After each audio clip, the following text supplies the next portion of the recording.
शिवाय। ओम नमः शिवाय। ओम नमः शिवाय। जटाटवी गलज्ज्वल प्रवाह पावितस्थले गले विलंब लंबिता जंग तुंग मालिका डमट डमट डमट डमट नाद भट्ट मर्वयम चकार चंड तांडवम तनो तुनः शिवा शिवम जटाकटाह सभ्रमम ब्रह्मण्य निर्भ निर्झरी विलोल बीच वल्लरी विराजमान मूर्धनि धगत धगत धगत सुजल ललाट पट्ट पाव के किशोर चंद्र शेखरे प्रति प्रतिक्षणम मम। भूत भावन भोलेनाथ, आपका ध्यान करते हुए मैं निसंगता से शयन कक्ष में शयन कर रहा था, तभी अकस्मात ये मेरे श्रवण रंध्रों में ये अट्टहास की ये धुन गुंजायमान हो उठी। आज कौन हंस रहा है रावण पर? अरे आज क्या होने जा रहा है और रावण के जीवन पर? भोलेनाथ क्या हो गया? ये आज मोही, ये बाई भुजदंड और ये कान फड़फड़ाते हैं, ये मेरे आंखों के सामने ये छाए जात चका चौंध हो, ये काले ये भयंकर बहुनाग नजर आते हैं। ये चारों दिशाओं में ये रोते श्रृगाल बहू, ये लंका की ओर ये काग ये गीत बढ़ाते क्यों? हे गुरुदेव बतलाओ आज रावण को कारण ये कौन? आज देव बिठलाते क्यों? क्या रावण पर हंसने वाले क्या ये देवता हैं? कदापि नहीं, देवता तो रावण से भयभीत रहते हैं। तो फिर कौन है जिसने आज अपनी मृत्यु का आवाहन किया है? ये कौन कर रहा अट्टहास? ये कौन कर रहा अट्टहास? ये किसने छोड़ी जीने की आस? ये कौन कर रहा अट्टहास? ये काली का खपर रिक्त हुआ या भैरव कर रहा अट्टहास? ये कौन कर रहा अट्टहास? ये कौन कर रहा अट्टहास? भोलेनाथ, आज रावण के जीवन में ये प्रथम बार ये प्रकृति का कोप सामने उपस्थित हुआ है। कारण क्या है? समस्त यथार्थ कारण आप मुझे ज्ञात कराएं और मेरे अंतःकरण को शांति पहुंचाएं। ओ ज्ञात हो गया, आज रावण के जीवन में जो प्रथम बार ये प्रकृति का कोप सामने उपस्थित हुआ है, कारण में वो राजा जनक और राजा जनक के यहाँ पर रखा हुआ भगवान शंकर का धनुष, क्योंकि राजा जनक धनुष को तोड़वा करके परमात्मा को ढूंढना चाहता है। ये राजा जनक ऐसा क्यों कर रहा है? यदि परमात्मा आया है तो रावण के लिए आया है, क्योंकि मैंने ही अनीत का कार्य करके, क्योंकि एक मैंने संकल्प लिया था करके अनीत इस जगती तल पर मैं मुक्ति का मार्ग बनाऊंगा और सब तो जलते हैं, एक बार मैं हर साल चलाया जाऊंगा। तो ये मार्ग तो मैंने बनाया है। यदि परमात्मा आया है तो रावण के लिए आया है, क्योंकि कर रहा प्रतीक्षा मैं था जिसकी, तो ये मेरा पूर्ण कार्य हुआ और मेरे ही उद्धार हेतु उस नारायण का अवतार हुआ। यदि आया है तो वो रावण के लिए आया है, और जब रावण के लिए आया है तो रावण का काम है कि जाकर के स्वयं ढूंढे। फिर राजा जनक क्यों ढूंढ रहा है? और रावण का काम ये राजा जनक कर रहा है, ये उचित नहीं, ये अनुचित है। जाऊंगा मिथिला और मिथिला जाकर के परमात्मा कहलाने वाले को मैं ढूंढूंगा, और यदि मिल गया तो मैं उसकी पूजा नहीं करूंगा ना। क्यों? अब पूजा मैं क्यों ना करूंगा? उसका भी एक कारण है। हम है राक्षस, और राक्षस खाते क्या है? जरा विचार करो, राक्षस खाते हैं भैंसा और पीते क्या है? मदिरा। और जो भैंसा खाए, मदिरा का पान करे और उससे जाकर के ये कहो कि मंदिर में घंटा हिलाए, तो क्या वो घंटा हिलाएगा? वो तो ये उससे कहो कि जहां लड़ाई ना होती हो वहां लड़ाई करे। अब वही काम रावण करेगा। क्यों? क्योंकि भजन होए नहीं तामस देहा, तो फिर मन क्रम वचन मंत्र दृढ़ एहा। ये मेरा मंत्र है। अब विचार करने की बात एक और है, क्योंकि हमारी बातों में विचार तो है। रावण का जीवन ही विचार में है। ये मेरा मंत्र है कि वो परमात्मा है। बहुत से लोग मंत्र सीख जाया करते हैं, समाज में परोपकार का कार्य करते हैं उस मंत्र से, लेकिन मंत्र फलीभूत कब होता है? कभी विचार किया है? जब तक वो मंत्र गुप्त रहता है तभी तक वो फलीभूत है, और जब ही मंत्र दूसरे कान में पहुंचा, मंत्र का भेद खुला, तो फिर वो मंत्र आपका काम देने वाला नहीं है। ये रावण का मंत्र है कि वो परमात्मा है। ये रावण का मंत्र है। तो क्या इस मंत्र को रावण खोल देगा समाज के बीच में? क्या ये रावण बतला देगा कि वो परमात्मा है? ना। यदि ऐसा बतला दिया तो फिर रावण का ये मंत्र नहीं रहेगा, रावण का फिर उद्धार ही नहीं होगा, क्योंकि वो मंत्र का रहस्य ही खुल जाएगा।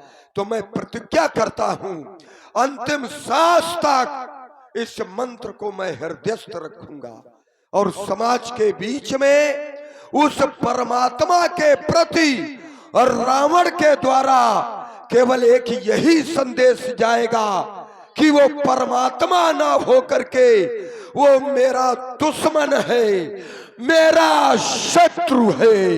सुररंजन भंजन मई भरा, और जो भगवंत लीन है अवतारा तो कैसन जाए।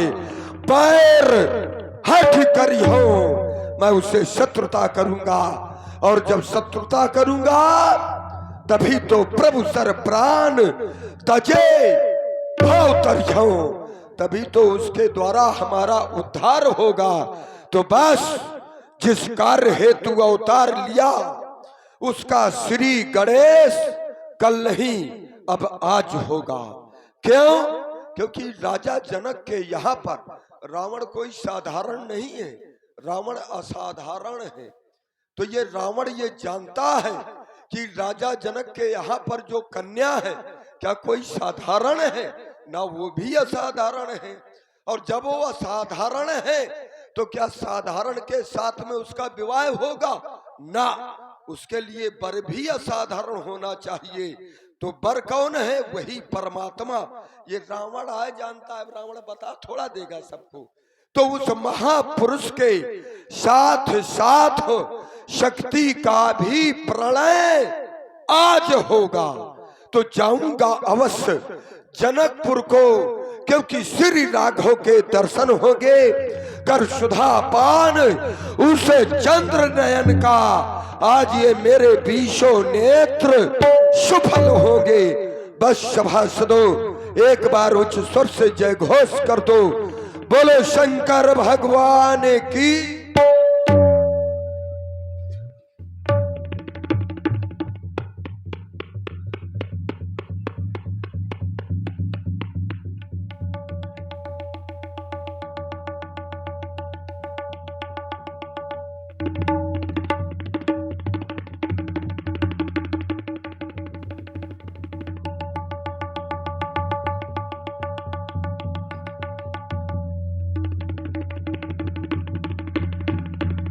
ओम नमः शिवाय, ओम नमः शिवाय, ओम नमः शिवाय।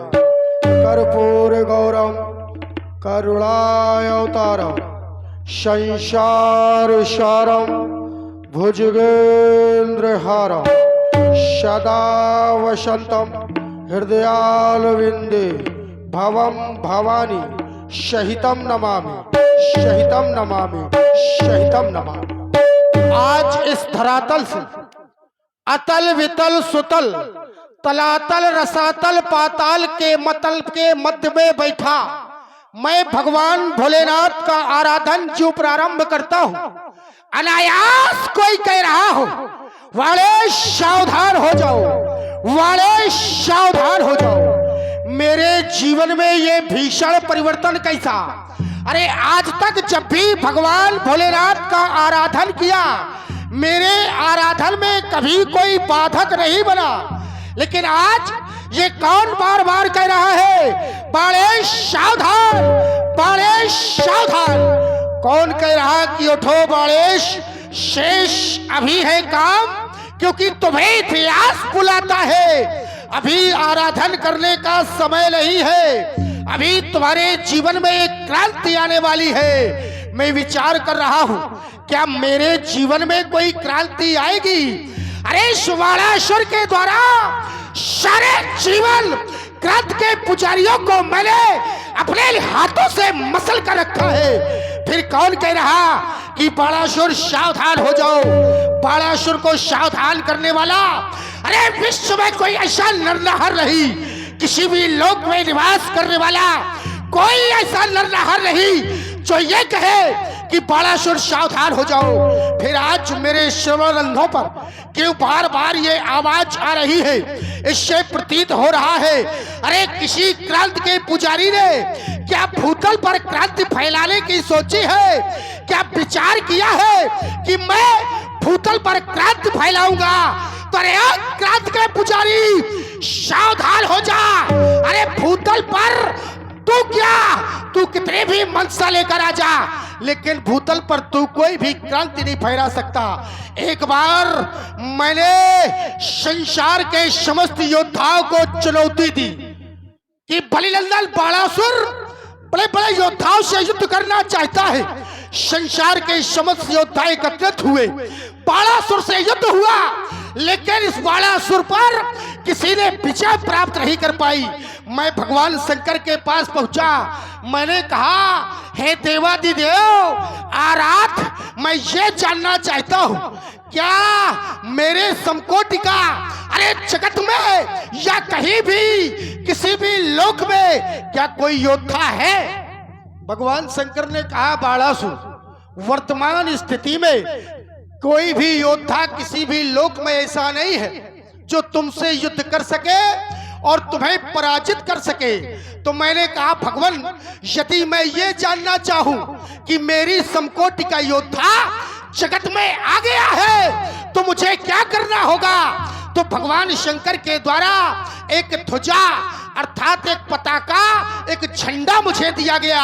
कहा बालासुर ये ध्वजा ले जाओ, अपने महलों पर लगा देना, जिस दिन ये ध्वजा झुक जाए समझ लेना तुम्हारी कोटि का योद्धा भूतल पर आ चुका है।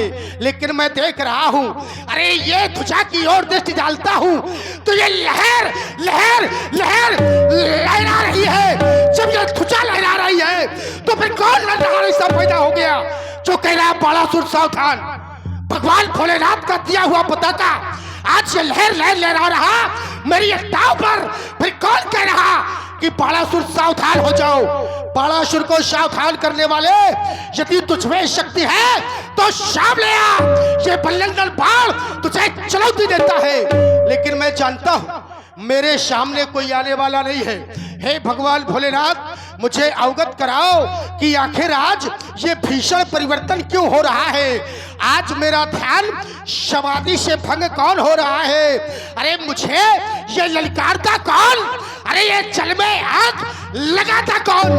बार बार मुझे पुकारता कौन? मैं जानना चाहता हूँ। हे मेरे आराध्य मुझे अवगत कराओ, अवगत कराओ। ओम नमः शिवाय। विदित हो गया मिथिला में भगवान शंकर का रखा हुआ आयुध महाराज जनक के द्वारा प्रण किया गया, उनकी पुत्री का स्वयंवर है। तो शायद मैं देख रहा हूं ये पुष्पक पर सवार होकर ये क्रांति का पुजारी जो अपने आप को लंका का भगवान कहता है शायद ये मिथिला जा रहा है। यदि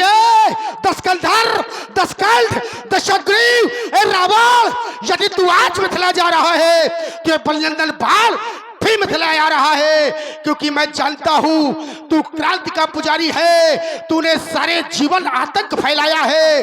भला तेरे जीवन में तूने जहां तू रहता है वहां कभी शुभ कर्म नहीं होता, क्योंकि तेरी घोषणा है शुभ आचरण कतौ नहीं होई, और वहां शुभ कार्य हो रहा है। तू विघ्न बाधा डालने के लिए जा रहा है तो सावधान हो जा, तेरी मनसा पूर्ण नहीं होगी। आज मिथिला में जो स्वयंवर हो रहा है, यदि तूने जरा भी उस स्वयंवर में आतंक फैलाने का प्रयास किया, जरा भी वहां बाधक बना, तो सावधान सावधान, तुझे बलनंदन बाण कभी छोड़ेगा नहीं, क्योंकि मेरा गुरुबंद है जनक और तू वहां जाकर विरोध करे, ऐसा हो नहीं सकता। जब तक ये बाणासुर इस पाताल में है तब तक दशकंधर तेरी कोई मनसा चलने वाली नहीं है। चलो जितने जल्दी हो सके मिथिला की ओर चलना चाहिए। हर हर महादेव, हर हर महादेव, हर हर महादेव, जय जय महाकाल।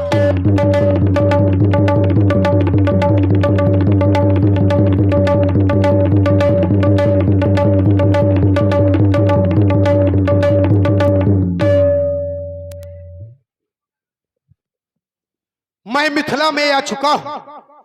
कोई भी यदि ऐसा विचार कर रहा हो, आतंक फैलाने की सोच रहा हो, तो सावधान हो जाए। ये बलनंदन बाणासुर आ गया है महाराज जनक का सहयोगी बनकर, व्यवस्थापक बनकर। यहां यदि जरा भी व्यवस्था बिगड़ी, जरा भी कोई किसी ने आतंक फैलाने का प्रयास किया, तो उसे बाणासुर का सामना करना पड़ेगा, बाणासुर का सामना करना पड़ेगा। मिथिला की पावन वेदिका पर विराजित सर्वप्रथम ये लंकापत लंकेश आपको प्रणाम कर रहा है। साथ ही जब मैं आपको इस स्थिति पर देखता हूं और यहाँ की समाज के बारे में जब मैं पाता हूं, तो ये समाज तो ज्ञानियों की समाज है। इस समाज के विषय में कहा गया है, पुर नर नारी सुभग सुचि संता, धर्मशील ज्ञानी गुणवंता। ज्ञानी है, गुण के भंडार है ये समाज, और धर्मावलंबी है, क्योंकि राजा स्वयं धर्मात्मा है यहाँ का। और जब धर्मावलंबी समाज है तो इनको धर्म के प्रति ही आचरण करना चाहिए। क्यों? क्योंकि विधाता ने सारे अधिकार तो जीव मात्र को दे दिए हैं, लेकिन 6 अधिकार अपने हाथों में ले रखे हैं। हानि लाभ, जीवन मरण, यश अपयश, विधि हाथ। ये विधाता ने अपने हाथ में ले रखे हैं। अब विचार करने की बात यह है कि जब ये 6 विभाग विधाता ने अपने हाथ में ले रखे हैं, मृत्यु देना और जीवन देना ये विधाता के हाथ में है। अगर हम किसी को मृत्यु दे रहे हैं तो ये विधाता के प्रतिकूल कार्य कर रहे हैं। क्यों? क्योंकि मृत्यु देना तो विधाता का कार्य है। तो फिर ये राजा जनक कहे आए इनको मृत्यु दे रहे हैं, कहे आए इनको मरवा रहे हैं, ये राजा जनक गलत कर रहे हैं ना। धर्मात्मा है, धर्मात्मा को ऐसा कार्य करना नहीं चाहिए। और जो जानता है, जानने के बाद यदि ऐसा कार्य करे, फिर ज्ञानी तो कहीं ना कहीं संदेह का कारण है, संदेह का कारण है। और यहाँ रावण भी संदेह में है कि राजा जनक जैसा धर्मात्मा, उसके द्वारा ये कार्य होना ना चाहिए। विधाता का अधिकार स्वयं अपने हाथों में आज ले रखा है, तो कोई ना कोई विशेष कारण है। ये रावण जानना चाहता है कि वो विशेष कारण कौन सा है, और जब तक ये रावण ये जानेगा नहीं, तब तक रावण इस धनुष यज्ञ पर प्रतिबंध लगाता है। और बिना बताए हुए और रावण को समीचीन उत्तर दिए बिना यदि कोई भी नृपाल इस धनुष को तोड़ने के लिए आ गया, तो उस तोड़ने वाले राजा के साथ में ये रावण करेगा क्या? उसकी आरती नहीं करेगा, इस कृपाण से उसका शीश काटेगा। शीश होगा इस तरफ, धड़ होगा इस तरफ, फिर दोनों को ये रावण उठाएगा और इसी बलिवेदी में समर्पित कर देगा। सावधान सावधान सावधान। कंचन नगरी सम्राट, लंका के भगवान दशकंठ, दशग्री, दशानन जी, जय जय भोलेनाथ की, जय जय भोलेनाथ की। बलभद्र बाण, जय जय श्री शंकर भगवान की, जय जय श्री शंकर भगवान की। सुनिए हमारी घोषणा। बिल्कुल, आपकी घोषणा को मैंने बड़े ध्यान से सुना। आपके द्वारा एक बिंदु रखा गया, हानि लाभ जीवन मरण यश अपयश विधि हाथ, ये विधाता के हाथ में है। आपने कहा जन्म और मृत्यु विधाता के हाथ में है, तो फिर आज इनकी मृत्यु जनक जी के कहने से क्यों? एक बात हम बताएं, विधाता के हाथ में ये वस्तुएं तो है रावण जी, लेकिन संसार में विधाता किसी को मारता नहीं है। एक उसे मारने के लिए निमित्त चाहिए। बिना निमित्त के, बिना कारण के मृत्यु नहीं होती, उसमें भी कोई ना कोई कारण होता है। विधाता के हाथ में यह है, लाभ देना हाथ में है, लेकिन कर्म प्राणी को करना पड़ेगा।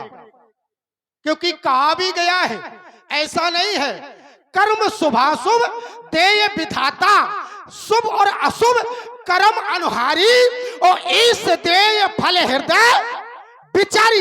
यहां संसार में मृतलोक में खेल केवल कर्म का है। जो व्यक्ति जैसा कर्म करता है उसे वैसा फल मिलता है। तब जाकर विधाता देता है, तब जाकर ईश्वर विचार करता है किसने अच्छा कर्म किया है या बुरा कर्म किया है, तब प्राणी को फल मिलता है। तुमने कहा कि मृत्यु क्यों? विचार करो, मृत्यु किसकी होती है? किसकी होती है मृत्यु? क्या मृत्यु जीव की होती है? मृत्यु होती है शरीर की। छित जल पावक गगन शरीरा, पंचु रचित यह अधम शरीरा। 5 तत्वों से रचे हुए इस शरीर की, जीव की कभी मृत्यु नहीं होती। और इसमें यदि जीव है, देखो एक बड़ी अच्छी बात है, जब शरीर का निर्माण होता है तो उसमें 5 तत्व लगते हैं, 5 तत्व से निर्माण होता है। लेकिन ये धनुष, क्या धनुष में 5 तत्व है? क्या इस धनुष में 5 तत्व है? 5 तत्व वाला व्यक्ति जब मरता है तब लोग कहते हैं मृत्यु हुई है। और यदि किसी के द्वारा मार दिया जाता है तो लोग कहते हैं वध कर दिया गया, हत्या कर दी गई। इसमें 5 तत्व नहीं है। इसलिए श्रीमान जी, इनकी मृत्यु नहीं होनी है, इनकी तो मुक्ति होनी है। और किसी की मुक्ति को रोकना ये ज्ञानियों के लिए शोभा नहीं देता। 4 वेद 6 शास्त्र 18 पुराण के ज्ञाता हैं आप, तो आपके लिए ये शोभा नहीं देता कि यदि किसी की मुक्ति हो रही हो। लेकिन एक बात बताएं, जिसने जीवन में कभी अच्छा किया ना हो वो दूसरे का अच्छा क्या देखेगा? जिसका लक्ष्य ही नहीं है अच्छा करना, जिसे अच्छा करना जिसने जीवन में देखा नहीं, तो भला वो अच्छा क्या करेगा? इसलिए श्रीमान जी, इसके इनके कारण किसी की पुत्र का विवाह हो रहा है, तो कम से कम विवाह होने दो। जब से इसे आधार और लक्ष्य बनाया गया है तो विवाह होने दो। भावना सहयोग की रखो, विरोध की नहीं। उदाहरण के लिए किसी के घर में कार्य होता है, लोग जाते हैं तो केवल भोजन के लिए नहीं बुलाया जाता। लोग कहते हैं निमंत्रण आया है, तो वहां केवल भोजन के लिए नहीं होता है, वहां यह होता है कि यदि व्यवस्था बिगड़े तो सुधारो, व्यवस्था बिगड़े तो सुधारो। तो श्रीमान जी, आपने घोषणा की कि जो भी आएगा तो उसका सर धड़ से हलक कर देंगे। एक बात बताएं, आपने कहा जो भी आएगा, हम तो ये कहेंगे आप बैठे रहो, देखते रहो, वो आएगा भी और तोड़ेगा भी और कार्य भी पूर्ण होगा। इसलिए विरोध ना करो। अरे ब्राह्मण देवता, बैठो और सम्मान प्राप्त करो, विरोध करने की आवश्यकता नहीं है। रण क्षेत्रों में वही लड़ेगा जिसका बड़ा कलेजा है, और बातें उतनी वही करेगा जिसके जितना भेजा है। चलिए, समाज अच्छी है। 3 सहस्त्र यहाँ पर 100 की आवश्यकता नहीं है, केवल 1 की आवश्यकता है, और वो भी सुनने वालों की, सोता की नहीं, श्रोता की। 3 सहस्त्र माह सुनहु पुरारी, को एक होए धर्म में व्रतधारी। 1 की आवश्यकता है। चलिए, हृदय से साधुवाद है, आपको मैं जोड़ रहा हूं उसी क्रम में। मेरा जो बिंदु था वो उसी स्थान पर है, उस पर कोई समीचीन उत्तर निकल करके नहीं आया। विचार करिए, मैंने क्या कहा था कि ये 6 विभाग विधाता के हाथ में है, तो राजा जनक ने ये क्यों ले लिया? तो इनका बिंदु लीजिए, बोलना है। हेलो, हमारे सम्माननीय बूढ़ा बाबा समेत अतरा, इनकी तरफ से हमारे रावण सरकार को 100 रुपया और 100 रुपया हमारे बाणासुर सरकार को प्रदान है। बहुत बहुत धन्यवाद। इनके द्वारा एक बिंदु निकल करके आया कि संसार में जब कोई आता है तो उसके जाने के लिए कोई ना कोई निमित्त बनता है। यही बात तो इन्होंने कही है, निमित्त बनता है। बहुत अच्छी बात है। अच्छा, निमित्त जो बनता है तो क्या जानबूझ करके मरवाने के लिए बनता है?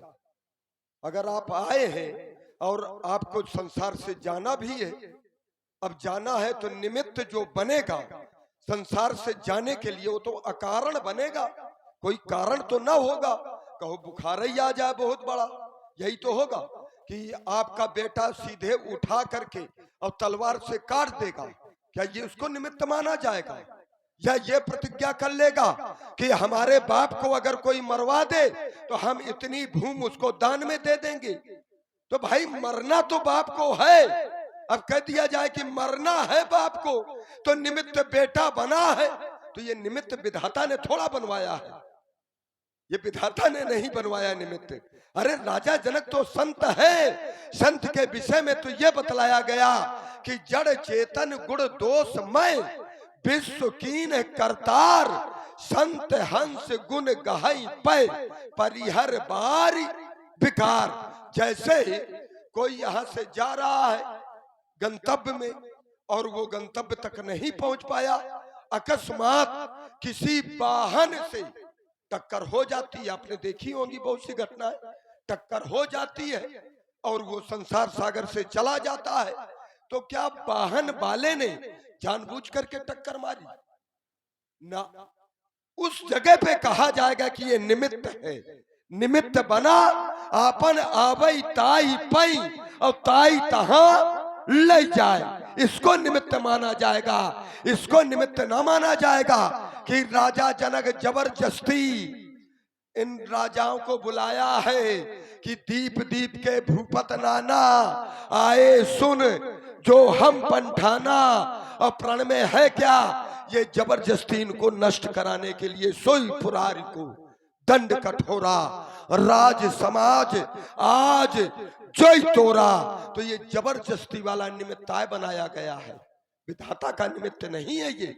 तुमने एक बात और कही, बड़ी अच्छी बात, कि बिंदु, क्योंकि इतने बिंदु आ जाते हैं। चलो कोई बात नहीं, रहने दो, अगले क्रम में हो जाएगा। हाँ बिल्कुल बिल्कुल। आपने कहा कि निमित्त पे चर्चा चल रही है, आपने बिंदु रखा हानि लाभ जीवन मरण यश अपयश विधिहार।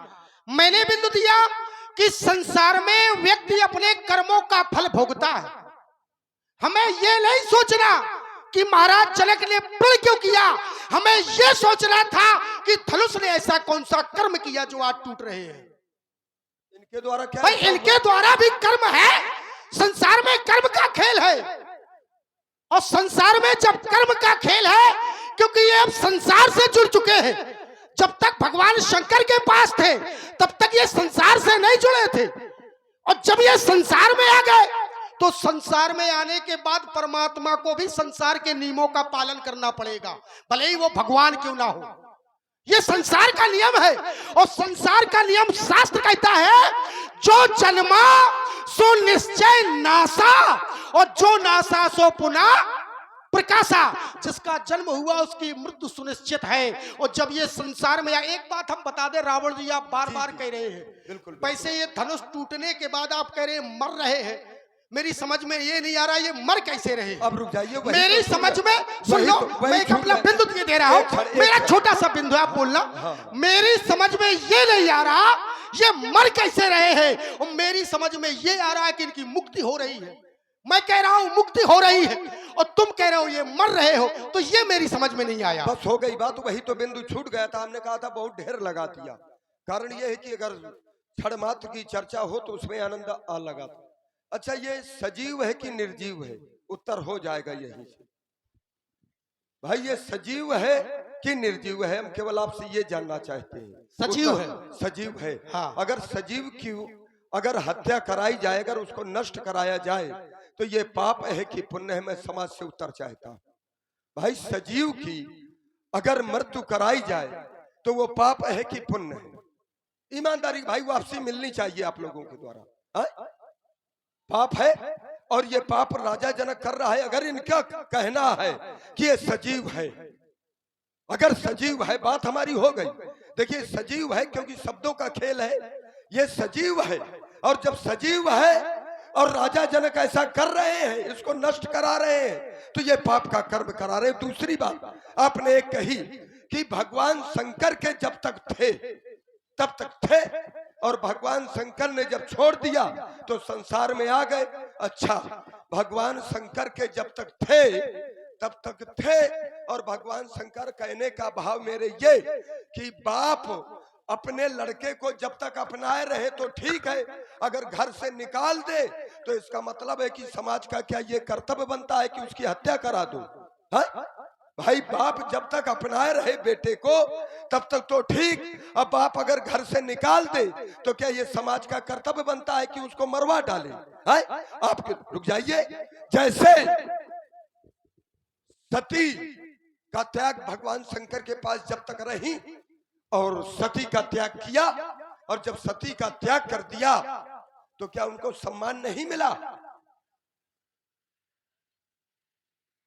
ऐसा नहीं है। सती का जब त्याग किया तो कहीं सम्मान नहीं मिला। यहां तक कि सती का जो बाप है घर वालों तक सम्मान नहीं दिया। दक्ष त्रास काहू ना सन्मानी, और भगनी बहुत मिली मुस्काता। जो बहनें थी उन्होंने भी सम्मान नहीं दिया। क्यों? जब तक भगवान शंकर के पास रही तो ठीक, भगवान शंकर से अलग हुई, मन में संकल्प ले लिया कि ये तन सती भेंट मोई नाही, सम्मान किसी ने नहीं दिया। तो फिर राजा जनक कहे आ इनकी आरती करते रहे।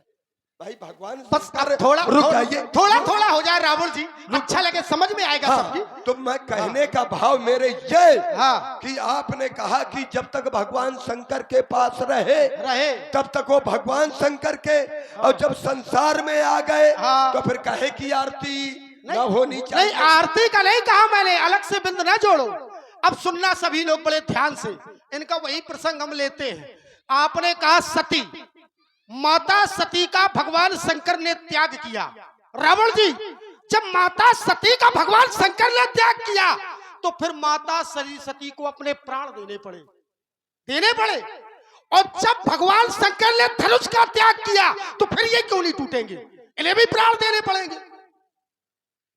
भाई शंकर कौन है? शंकर जगत बंद जगदीशा, सुर नर मुनि सब नावे शीशा। सारे संसार का ईश्वर भगवान शंकर। और ईश्वर जिसे छोड़ दे तो वो तो वैसे ही मर गया। अब मरे मराई की काहे डींगे हाँक रहे हो? भाई ईश्वर जिसे त्याग दे, परमात्मा जिसे त्याग दे, वो तो वैसे ही मर गया।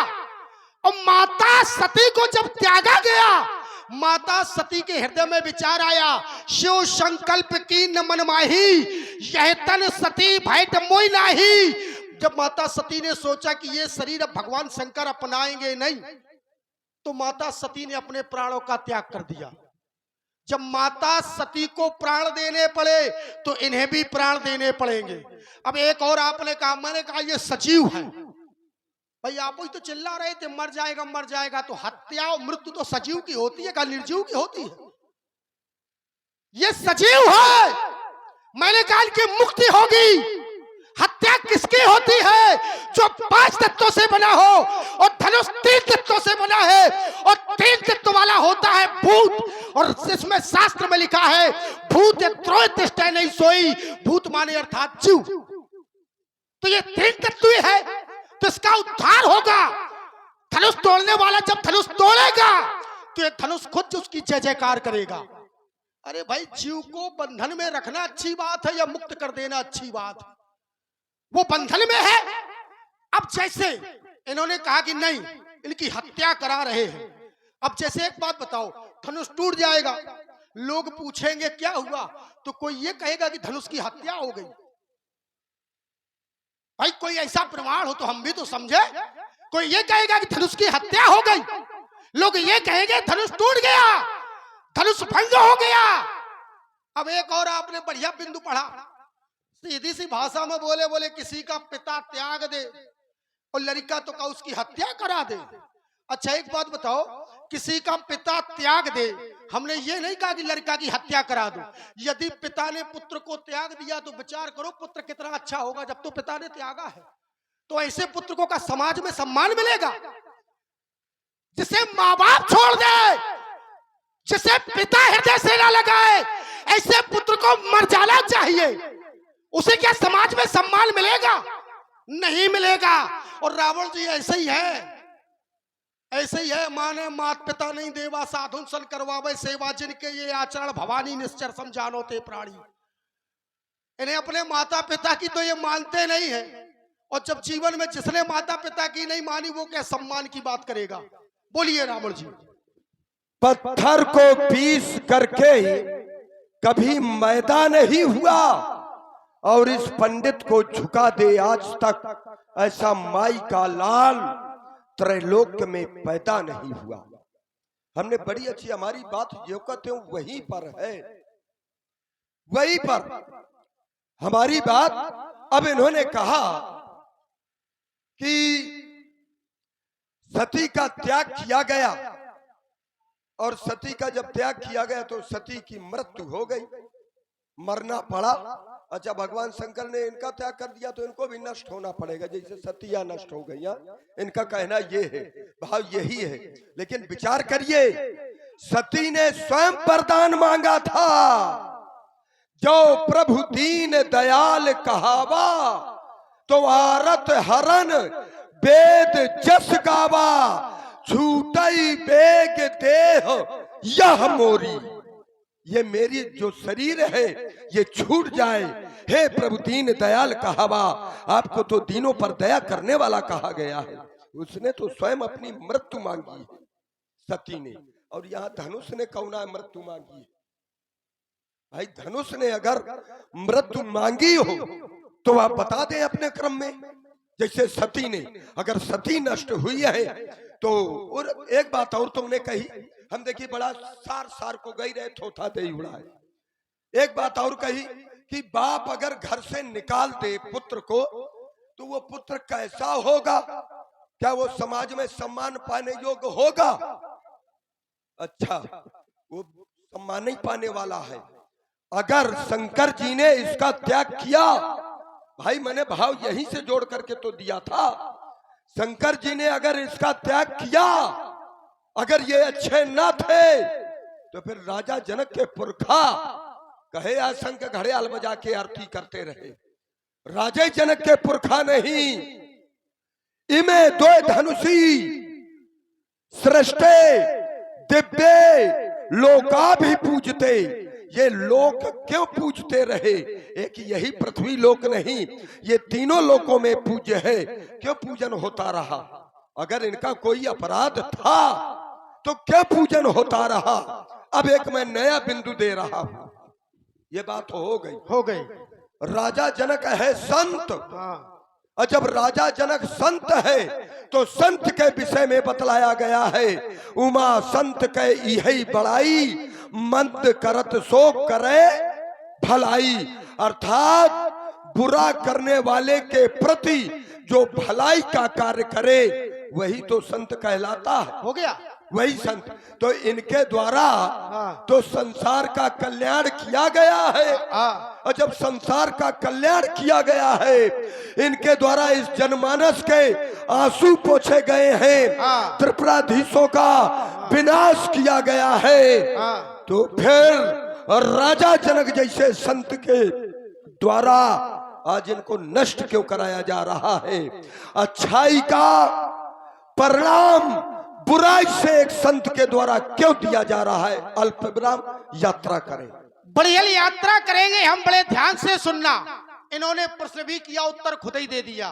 देखो एक बात बताए, संसार में हम एक चीज तुम्हें रावण जी बताए, हम भी वो सफल खिलाड़ी हैं कि सामने वाले को बहुत अच्छी से जकड़ते हैं, और तुम्हारी व्यवस्था हमने तुम्हारी बातों से कर दी है। एक बात बताए, हाथों में कटारी, आंखों में पानी चाहिए। इस बाणासुर को हाथों में कटारी, आंखों में पानी चाहिए। बाणासुर जीवन भर लड़ेगा, लेकिन दुश्मन खानदानी चाहिए। खानदानी है? नहीं, तुम खानदानी तो हो ही नहीं। तुम्हारे खानदान में ये हुए ही नहीं जो कर रहे हो, तुम काहे के खानदानी हो? हमें तो खानदानी चाहिए। अब सुनो, इन्होंने कहा संत का काम है कि यदि कोई बुराई भी करे तो संत को भलाई करना चाहिए, दूसरे का हित करना चाहिए, भले ही संत के प्राण चले जाए। बात नहीं की है, जनक जी संत है। अब ये धनुष क्या है? महात्मा दधीच की अस्थियों से बना है, तो ये भी संत का है, तो ये भी दूसरे की भलाई में जा रहा है। तुम काहे चिल्ला रहे हो? बस छोटी सी बात, इतनी बड़ी बात का एक छोटा सा उत्तर। अच्छा, हो गई बात? हो नहीं गई। ये भी संत है, और आज एक संत भलाई कर रहा है। जब एक संत भलाई कर रहा है तो तुम्हें काहे बुरा लग रहा है? मरने दो, संत है। अरे कहे नहीं सोचाओ, जीवन भर जीवन भर जिसने संतों का सम्मान नहीं किया, जिसने जीवन भर संतों का गला काटा, वो आज संत रक्षा को खड़ा है। दूसरे पर उपदेश कुशल बहुत दे रहे, दूसरे को उपदेश तो बहुत देते, खुद पे अमल नहीं करते कि हमारे जीवन में है क्या। आपने एक बात कही, बोले इन्हें सम्मान मिला है, और सती ने स्वयं मांगा था कि मैं अपने प्राण त्याग दूं, लेकिन इनने क्या ऐसा मांगा है? एक बात हम बताएं, इन्हें दिया गया था महाराज देवराज जनक को, ले जनक ये गुर की थाती और पूजन कराओ, जुड़ावो छाती, कि तुम्हें इनकी पूजा करनी है, और पूजा करने के बाद भी इसके नाते से तुम्हें वो मिलेगा जिसके सारे जीवन तुम प्रतीक्षा करोगे। तो एक माध्यम है, ये संसार के लिए माध्यम है। और इतना नहीं, मैं ये भी कहता हूं, जब इन्होंने महात्मा दधीच ने प्राण दिए तब भी संसार का भला किया, और आज जब ये टूटेगा तब भी संसार का भला होगा, क्योंकि जो दो लोग मिलेंगे वो अच्छे अच्छों को तोड़ेंगे। जो दो लोग मिलेंगे वो अच्छे अच्छों को तोड़ेंगे। तो उन्होंने पहले भी भला किया, आज भी भला किया, और आने वाले समय में भी भला होगा। ये संसार के भला करने वाले हैं, लेकिन जीवन में जिसने कभी भला ना किया हो वो भलाई क्या जाने। रावण जी, आप ये बातें छोड़े, इन्हें टूट जाने दे। अब इनकी मृत्यु थोड़ी हो रही है, इनकी मुक्ति हो रही है, और किसी की मुक्ति में जय जयकार की जाती है, जय जयकार की जाती है, हाहाकार नहीं। हर बार तुम कह रहे हो मुक्ति हो रही, मुक्ति हो रही, बात मेरी वही है भाई। ये राजा जनक मुक्ति देने वाला कौन हो सकता है? ये राजा जनक को अधिकार किसने जबरदस्ती लगाए हो अपनी बात? भाई राजा जनक को ये अधिकार किसने दिया? क्या ये मुक्ति देने का अधिकार राजा जनक को है? नहीं है। तुमने एक बात और कही कि इनका पूजन होता रहा है, अब आज ये संसार के कल्याण के लिए आज भी तो दो जुड़ रहे हैं। क्या ये राजा जनक के बाप की बपौती है क्या? ये विश्व की धरोहर है। राजा जनक ने एकाकी निर्णय लिया, इसमें समाज की आस्थाएं जुड़ी हुई है। एक कोई मंदिर का निर्माण होता है, मंदिर में प्रतिमा होती है, और जब अगर कोई उसको नष्ट कराने लगे, भाई ये तो राजा जनक के पूर्वजों के यहाँ धरोहर रूप में है। धरोहर रूप में देवरातिथि ख्यातो निमिर ज्येष्ठो महीपति न्यासो यम तस्य भगवन हस्ते दत्तो महात्मना, हाथ में दिया गया है। और जब हाथ में दिया गया तो ये धरोहर है, और जब धरोहर है और किसी की धरोहर को अपने निज कार्य के लिए यदि हम नष्ट कराएं तो क्या ये अच्छा काम है? अच्छा काम नहीं है। और राजा जनक वही कर रहे हैं। और राजा जनक जब वो कार्य कर रहे हैं तो ये रावण का विरोध है कि राजा जनक क्यों ऐसा काम कर रहे हैं। अब रही बात, तुमने कहा कि वो संत है, संत का तुम्हारा उत्तर तुम्ही से मिल गया। तुमने एक बात कही थी कि वो संत है, आज जुड़ रहे हैं, राजा जनक भी संत, महात्मा दधीच भी संत। अच्छा कहे बार बार ये इनकी क्या हत्या हो रही है। जब वृतासुर का आतंक बढ़ा तब ये देवता पहुंच गए दधीच के यहाँ पर। चलो निर्माण हो गया, अब बेचारे की कम से कम पूजा हुई रही है। तो आज एक संत ये है, आज अपनी कन्या के लिए इसको नष्ट करा रहे। कहे एक ही संत है का कि बार बार मरे? अरे तमाम ये तुम्हें जानना है कि ये पुर नर नारी सौभाग्य सुच संता, ये तो पूरी समाज संतों की है। संबरवाद है। अब एक संत कोई तैयार हो जाता और कह देता कि अब एक काम करो, अभी तक प्राण लिए हैं इनके, अब हम भी तो संत हैं, अब इस बार ऐसा करो कि अपनी कन्या के लिए हमारी अस्थियों को दांव में लगा दो। तो कहे ये संत मर गए, दूसरे के मरे। तो मैं तुम्हें बता दूं, 16 दूनी 8 और राजनीति का पाठ ये श्रीमान जी हमें ना सिखाना, हम तुम्हें बता रहे हैं। और राजा जनक ने सिद्धांत वो अपनाया है कि हर लागे ना फिटकरी और रंग चोखा हुई जाए। कैसे धनुष धरोहर जल्दी से टूट जाए और सीता भी धरोहर। कहे कम जाई आए है कि उनको दुख होगा, सीता भी धरोहर और दोनों को लगा दिया दांव में। टूट जाएगा तो जय जयकार, और ना टूटा तो जय जयकार, और ना अगर टूटेगा तो जय जयकार न होगी। फिर क्या होगा? केवल राजा जनक यही कहेगा कि ऐसे करेगा, देखो ये ऐसे करेगा ऐसे, और कहेगा मैं अपनी पुत्री के मांग सिंदूर भरा न सका, मैं जोगिन बना दूंगा, मैं ये करूंगा। और ये करके अंदर चला जाएगा महलों में। और ये जितने यहाँ पर आए हैं दीप दीप के भूपत नाना, ये बेचारे न तो गेरा हो जाएंगे। परिणाम यही तो मिलेगा, और क्या मिलेगा भाई? प्रतिज्ञा क्या ऐसी होती है? प्रतिज्ञा ऐसे नहीं होती है। प्रतिज्ञा में संकल्प होता है कि यदि अमुक कार्य नहीं हो पाया, मान लीजिए धनुष नहीं टूटा, अगर नहीं टूटा तो राजा जनक करेगा क्या? क्या अपने प्राण दे देगा? क्या ऐसे प्रतिज्ञा होती है? इसी को प्रतिज्ञा कहते हैं। इसलिए निराधार प्रतिज्ञा है, इसलिए रावण का विरोध है। भाई आपने एक बात बताएं, कोई भी हो ज्यादा बोलता है खुद पकड़ जाता है, कम बोले तो अच्छी बात है, ज्यादा बोले खुद पकड़ जाएगा। इन्होंने कहा महाराज जनक को क्या अधिकार है किसी के मुक्ति करने का? चलो मुक्ति ली, इन्होंने कहा मुक्ति हम माने ले रहे तुम्हारी। तो बोले क्या महाराज जनक को मुक्ति का अधिकार है? तो क्या महाराज जनक को धनुष को तोड़ना है जो महाराज जनक मुक्ति दे रहे हैं? इनकी समझ में ये नहीं आ रहा, धनुष तोड़ेगा कौन? क्या महाराज जनक धनुष तोड़ रहे हैं? महाराज जनक तो एक निमित्त है, मुक्ति देने वाला कोई और है।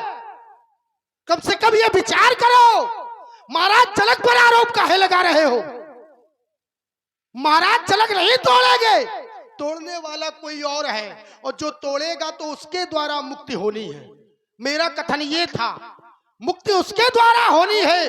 तो मुक्त अब एक बात होने की, क्या यही संत हैं जो जीवन भर मरते रहेंगे? इतने संत यहाँ बैठे, पुर नर नारी सुभग सुति संता, धर्मशील ज्ञानी गुणवंता। एक बात तुम्हें बताएं, तुमने कहा त्रिपुरासुर का वध किया इन्होंने, विचार करो समय समय पे होते हैं, समय समय की बात, और किसी समय का दिन बड़ा और किसी समय की रात, ये तो समय का होता है। आने वाले समय में एक ऐसा समय आएगा कि वो सारे विश्व को जीत लेगा, उसे छोटे छोटे लोग जीत लेंगे। धनुष वही होगा, चलाने वाला भी वही होगा, लेकिन फिर भी हार जाएगा। तो इस संसार में एक परिवर्तनशील है, ये समय है, एक जैसा समय नहीं रहता। तुम यदि अन्याय करते हो तो तुम अन्याय करते रहो, हमेशा नहीं कर पाओगे, तुम्हें भी एक दिन जाना पड़ेगा। समय है, परिवर्तन होगा। अब रही बात संत की, तो एक बात बताएं, जिस समय इन्होंने अपनी अस्थियों का दान किया उसी दिन कह दिया गया तब महाराज दधीच ने अपने प्राण त्याग दिए, अस्थियां दान में कर दी। अब यदि ये टूट जाएंगे तो कोई ये नहीं कहेगा कि महात्मा दधीच टूटे हैं, संत टूटे हैं। इसलिए श्रीमान जी हम तो आपसे ये कहेंगे, वीरता यदि दिखानी है तो जौहर कौशल अरे बाणासुर को दिखलाओ। नाहक में भरी सभा में रावण जी ऐसे ना चिल्लाओ। ऐसे नाहक में चिल्लाने की आवश्यकता नहीं है। जो भी करना है, यदि वीरता दिखानी है तो इस बाणासुर को दिखाओ। अरे दिखा रहे वीरता, बात धरातल की करो, हवा में गांठ बांधने का प्रयत्न ना करो। तुमने कहा कि हम जो है वहीं से उत्तर, हमने ऐसे थोड़ा कहा था कि राजा जनक मुक्ति देने वाला कौन है। जिस धरातल पर खड़े हो बिना फेंदी के लोटा मत बनो। और देखिए जितने भी राजा यहाँ पर आए हैं, धनुष रखा है, यहाँ भाग लें या यहाँ से भाग लें। राजा जनक ने यहाँ पर बुलाया किसको है? दीप दीप के भूपत नाना आए सुन। बुलाया नहीं है महाराज, बुलाया नहीं है। दीप दीप के भूपत नाना आए सुन। रुक जाइए, एक तो बीच में आपकी आदत बहुत खराब है कि टोकने की, इसमें सुधार करिए आप। क्योंकि मैं जो बात यहाँ से कहता हूँ बिना धरातल की नहीं कहता। और आप हैं आदरणीय श्री राम नारायण जी मास्टर साहब, रामलीला समिति ग्राम मथुरा, आपकी ओर से ये 100 पुष्प मुद्राएं कमेटी की ओर से दोनों विद्वान कलाकारों के लिए प्रदान है। निवेदन हमारा वही है। अभी कारण कि बीच में ऐसा प्रसंग फंस गया है तो हम चाहते हैं कि उसको स्पष्टीकरण थोड़ा हो जाए। क्या फंसा है बताइए, चर्चा भाई मुक्ति की बात आई तो मैंने बात क्या कही कि यहाँ पर राजा जनक ने बुलाया किसको है? दीप दीप के भूपति नाना आए सुनी, जो हम पन ठाना। तो राजाओं को ये सुनाया गया। तो कहे राजाओं के लिए क्या ढिंढोरा पिटाया जाता है? राजा क्या कहीं नगर पुरवा में रहते हैं? राजाओं का रजवाड़ा होता है, और जब रजवाड़ा होता है तो एक स्वयंवर की विधा होती है। तुमने कह दिया कि नहीं, बुलाया नहीं है किसी को। श्रीमान जी बुलाया गया है। कप्तावली जिसकी लेखनी ये रामचरितमानस है, उसी कप की लेखनी एक कप्तावली है। पूरा सार इसमें नहीं मिलेगा, उसको खोजने के लिए दूसरे ग्रंथों को भी ढूंढना पड़ेगा।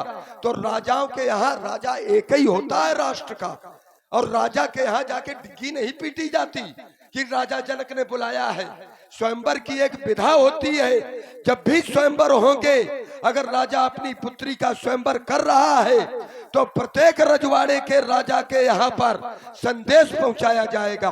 और वही कप्तावली में अंकित किया गया है कि देश देश संदेश पठियो, भूप सुन सब सुख पावही, साज साज समाज समेत जनक नगरई आवही। तो प्रत्येक राजा के यहाँ पर यह संदेश सुनाया गया है। और जब राजा के यहाँ संदेश सुनाया गया है तो यहाँ पर राजा आए हैं, और राजाओं को ही राजा जनक ने धनुष तोड़ने के लिए अनुबंधित किया है कि केवल राजा ही तोड़े। तो राजा ये साधारण है, असाधारण नहीं। और ये धनुष है असाधारण। अब विचार करिए, क्या असाधारण की मुक्ति, असाधारण का उद्धार क्या साधारण के द्वारा हो सकता है? भाई ये असाधारण है। आगे भी राजा जनक के द्वारा यदि कोई घोषणा कराई जाएगी तो केवल राजाओं के लिए बोले बंदी बचन पर सुनौ सकल महिपाल। तो ये महिपालों के लिए तो हम तुम्हें बता दें, हाँ। ये धनुष है असाधारण, हाँ। सीता भी है असाधारण, हाँ। और तुम असाधारण हो कि साधारण? ईमानदारी की बात बताना। अब सुनो, नहीं, इसमें विषय हमारा नहीं है। सुन लो, सुन तो लो, इसमें विषय हमारा नहीं है कि अब साधारण है या असाधारण। महाराज जनक असाधारण की खोज ही कर रहे हैं, असाधारण के द्वारा। खोज तो उसी की हो रही है। भाई आप समझ ही नहीं पा रहे उस बात को। महाराज जनक धनुष के माध्यम से उस असाधारण की खोज कर रहे हैं जो इस समाज में बैठा हुआ है। बैठा तो है लेकिन अभी उसे समझ नहीं पा रहे हैं सब लोग। तो उस असाधारण की खोज, यदि हमें बड़ों की खोज करना है तो बड़े काम करने पड़ेंगे, और तुम्हारे जैसे यदि चुरकुटों की खोज करनी होगी तो चुरकुटियाई के करने पड़ेंगे। भाई बड़ा काम करना पड़ेगा। ये असाधारण है, हम मानते हैं, तो इसे साधारण तोड़ नहीं सकता। जब असाधारण को असाधारण तोड़ेगा तब इस असाधारण की मुक्ति हो जाएगी। मेरा तो बस इतना ही कथन था। तो फिर असाधारण को प्रतिबंध क्यों लगाया राजा जनक ने? कैसा? केवल अनुबंधित किया केवल राजाओं को। हाँ केवल राजाओं को। बात तो यही है बिल्कुल भाई, बाकी पर प्रतिबंध। हाँ, और केवल अनुबंध राजाओं पर, और राजा है साधारण। बात तो यही है। और यदि असाधारण की खोज राजा जनक को करनी थी हाँ। तो श्रीमान जी नारद ने पहले ही बतला दिया था। क्या? धनुष पर प्रतिज्ञा नहीं करनी चाहिए। नारद ने पहले ही बतलाया था महाराज जनक को। जिस समय पर सीता का भविष्य वर्णन करने के लिए गए, जब जन्म हुआ तो नारद ने बतलाया था कि इनका विवाह कहाँ होगा। स्पष्ट दिया गया, योग माया पी सीते थी जाता वह तो वेश्वनी अंतस्त्वाम राघवायु देहि सीताम प्रतनतः नानेभ्य पूर्व भारेशाम रामस्य परमात्मनः। यहाँ तक स्पष्ट बतला दिया था नारद ने कि तुम्हारी जो पुत्री सीता है वो साधारण नहीं, वो योग माया है। और जब योग माया है तो इसके लिए जो पुरुष है वो अमुक जगह पर है। रामस्य परमात्मनः। तो नारद के वचनों को विश्वास मान करके सीधे जनक को वहीं पर जाना चाहिए। क्यों फिर इनको बुलाया? देखो ऐसा है रावण जी, संसार का भेद हम खोलना नहीं चाहते हैं। आप नाम भी बता रहे हैं। अरे हम का सुन लो। नहीं नहीं नहीं, आपकी बात है, हम मानते हैं आप 4 वेद 6 7 18 पुराण के ज्ञाता भविष्यवक्ता है, हम तो है नहीं। भाई आपने संसार में यदि ये जान लिया है कि राम परमात्मा है और राम योग माया सीता है, तो परमात्मा के द्वारा इसका खंडन होना है। तो परमात्मा जो करता है अच्छा करता है, फिर विरोध काहे का? भाई मानव का विरोध तो हम कर सकते हैं, ईश्वर का विरोध करेंगे? और करेंगे तो क्या कर पाएंगे? ईश्वर का विरोध तुम कर रहे हो, हम नहीं कर पाएंगे। और संसार ईश्वर का विरोध नहीं करेगा, क्योंकि परमात्मा जो करता अच्छे के लिए ही करता है। एक पल प्राणी को लगता है कि शायद बुरा हुआ, लेकिन उसमें भी कुछ ना कुछ संसार का हित छिपा होता है। बात आप समझ नहीं रहे। मने समझ हम रहे हैं। नहीं, नहीं, आपने बिल्कुल नाम बता दिया। नहीं, नाम हमने ये बताया। रुकिए तो, आप पता नहीं, वही तो हम कह रहे हैं कि आप हवा में गांठ लगा रहे हैं। हमारी बात को पहले अच्छी तरह समझ लिया करो। नारद ने ये थोड़ा कहा है कि उनके द्वारा ये धनुष टूटेगा। नारद ने ये नहीं कहा है। तुम ये कह रहे हो कि उनके द्वारा उद्धार होगा, तुमने नाम बता दिया। अरे नारद वचन सदा सुच साचा, यही तो स्वयं सीता को गौरा जी ने बतलाया है कि नारद जी ने जो कहा है वो वचन सत्य होंगे। तो नारद पहले ही बतला चुके हैं राजा जनक को कि तुम्हारी कन्या के लिए वर कहाँ है, और जब वर जहां है तो राजा जनक को वहां खोज करनी चाहिए, राजा जनक को यहाँ खोज ना करनी चाहिए। बात हमारी ये है। तुमने एक बात और कही कि तुम चुरकुट, एक शब्द इन्होंने निकाला था, आपने सुना होगा। सुना है? अच्छा एक बात ये बताओ, आप अगर अच्छे हैं, आप अगर अच्छे हैं तो क्या अपना संबंध मान पक्ष का अपनी बहन क्या चुरकुट के यहाँ पर विवाह करेंगे? आपसे जब अच्छा होगा तभी तो करेंगे। तो बाड़ा शोर, देखो ऐसा है। अरे बाड़ा शोर, अरे बाड़ा शोर, अब जाग जाग, अब जाग जाग, तेरी बातें सुन बार बार, मेरे उर अंतर लगी आग। बड़ा सुर अब तू जाग जाग, मैं हूं एक अकेला जग में सबसे अजब निराला, और जीजा लगता हूं मैं इसका, और ये है मेरा थोड़ा अच्छी तरह कहो। कह दो, जीजा लगता हाँ। हूँ मैं इसका, हाँ। और ये है मेरा हाँ साला। हाँ। अरे सारे, अच्छा हम ही। अरे साले, हाँ हाँ अरे पीछी का मंत्र ना जाने हाँ। और छेड़ रहा है शेषनाग, बाड़ा सुरभ भाग भाग। अरे सारे, अच्छा एक बात अरे बताओ। सारे, सुन तो लो। एक बात बताओ, जीवन में जो अपने सारे का अपमान करे उसे का घर में भोजन मिल जाएगा? है? अरे जब जीजा रुक जाओ, अब सुन लो। अब तुमने हमें तो सारा कह दिया, अब तुम्हारी बहन स्वरूपा किसे ब्याही है?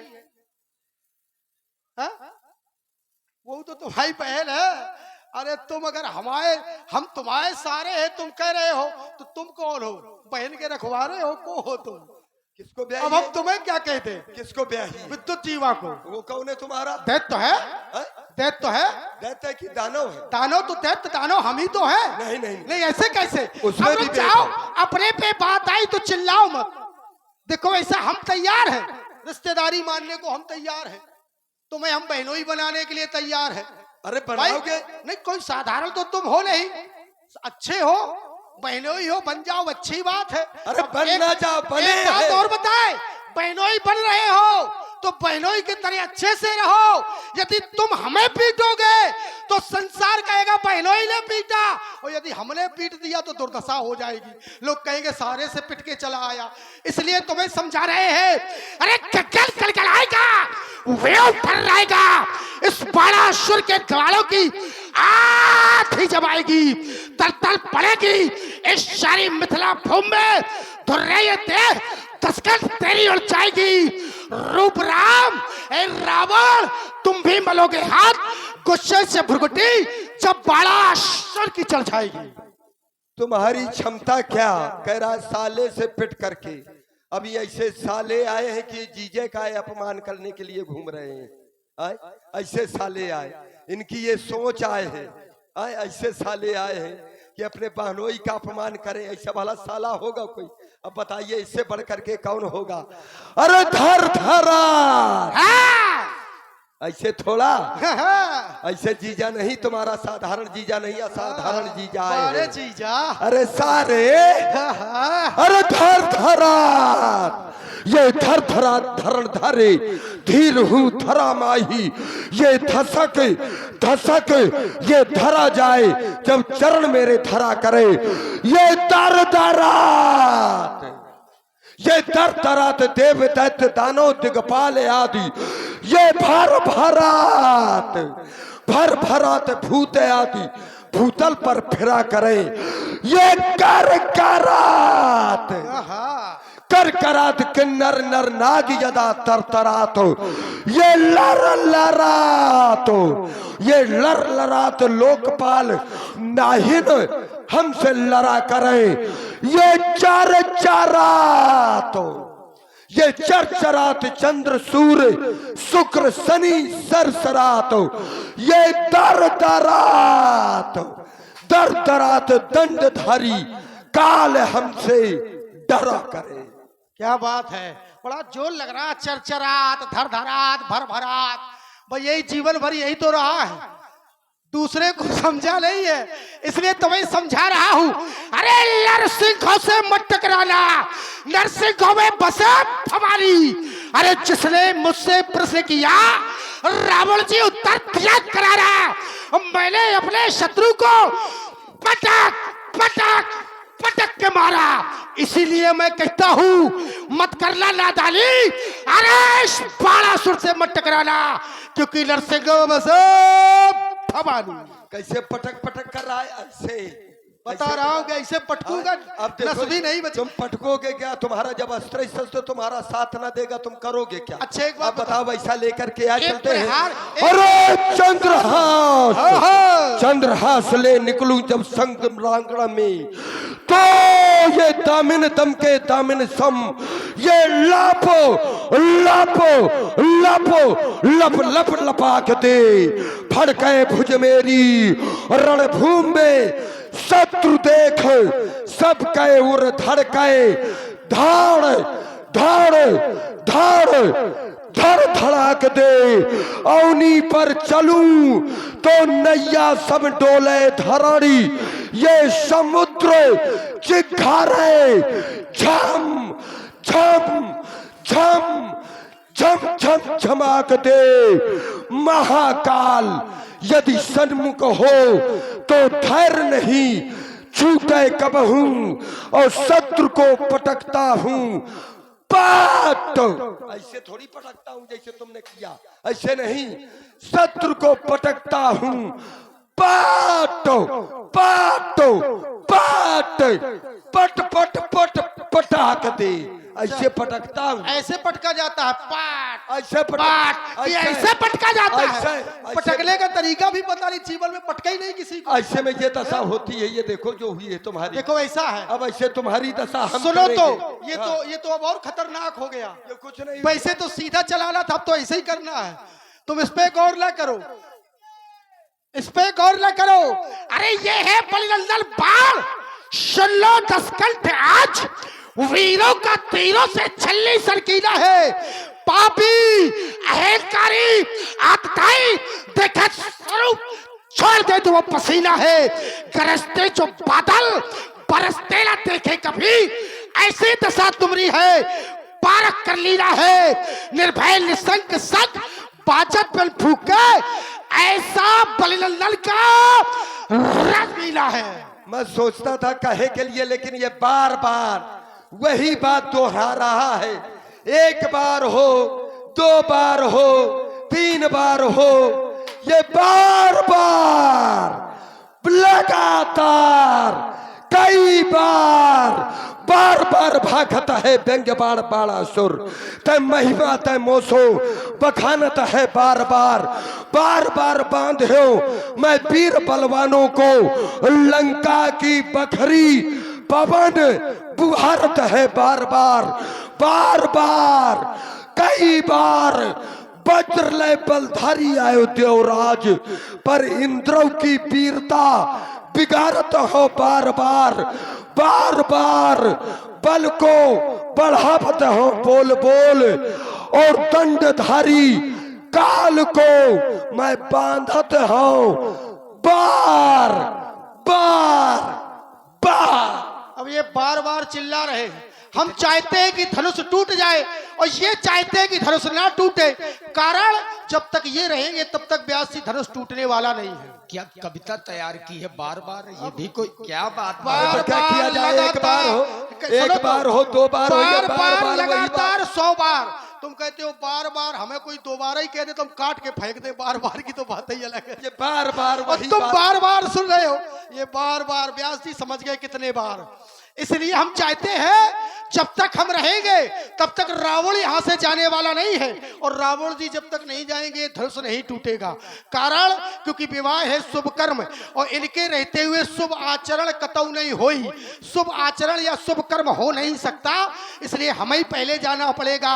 हे भगवान भोलेनाथ के आयुध, तुम्हें ये बलिनंदन बाण एक बार नहीं कोटि कोटि बार प्रणाम करता है, क्योंकि आज तुम इस धरणी धाम से सदा सदा के लिए जा रहे हो।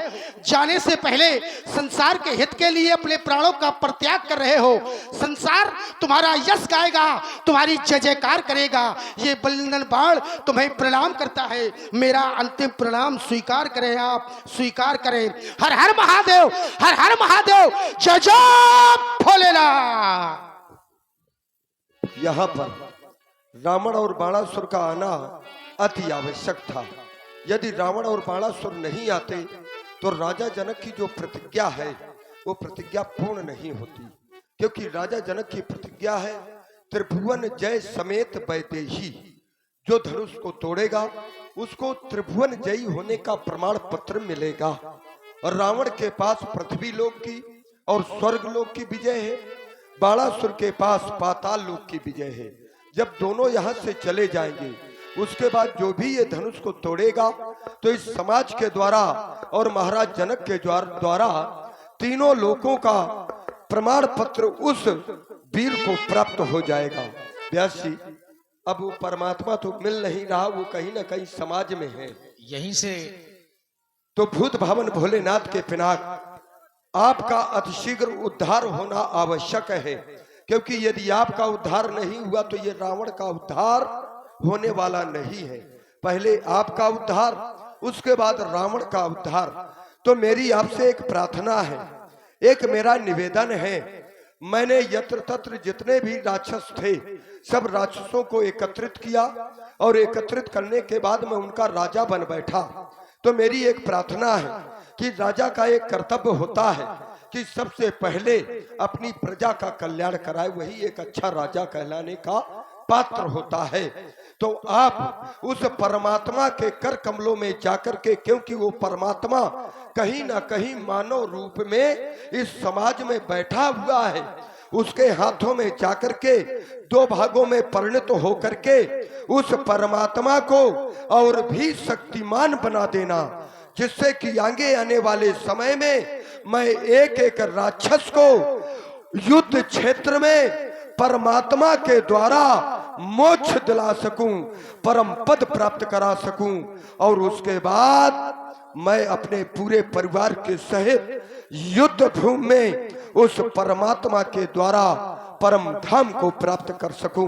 बस यही आपसे मेरी अंतिम प्रार्थना है, यही मेरा निवेदन है।